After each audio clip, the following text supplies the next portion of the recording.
name is Glenn Olsen. I'm the research veterinarian at what is now the Eastern Ecological Science Center for the U.S. Geological Survey, formerly Patuxent Wildlife Research Center. Nantucket lies about, for those of you not familiar with it, lies about 30 miles out to sea from the arm of Cape Cod. And it's only reached by boat or by aircraft. There's no highway or bridge out to Nantucket. I've worked with long-tailed ducks for a great number of years, 20, 25 years.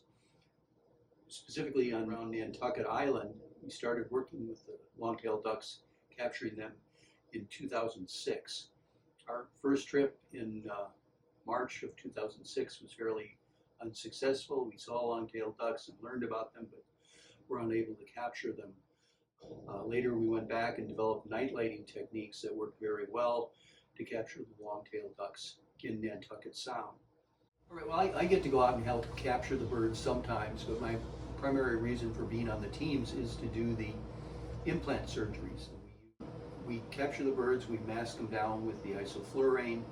I should have, the best techniques that we've discovered is to give them a little bit of midazolam to calm them down immediately upon capture, because it could be several hours between the time of capture and when the boats actually get back with the birds.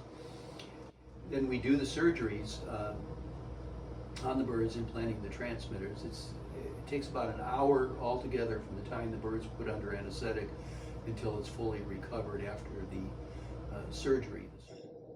We then have found over the years that the best policy is to get these birds back out after surgery as soon as possible. Within 4 to 6 hours or less, we will release the birds as soon as they seem to be able to do well on their own and are acting normally.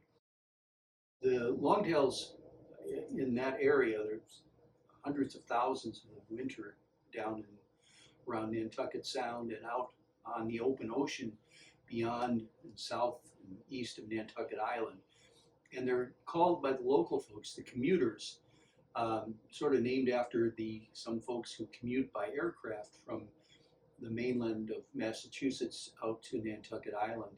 And you see the airplanes in the morning and the evening flying back and forth. Well, the ducks fly back and forth too, over the island, around the island. They spend the night on Nantucket Sound and the waters there, which are relatively calm, and spend the daytime feeding on benthic organisms in the water column of the open ocean south and east of Nantucket Island. They can go as far as 35 kilometers offshore sometimes to feed.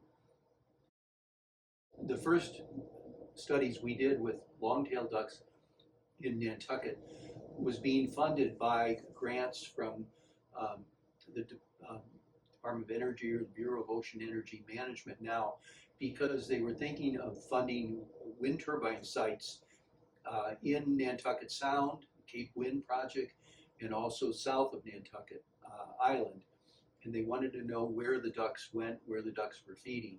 So they funded our research for a number of these projects over the years, looking at various species, including white-winged scoters and long-tailed ducks around Nantucket.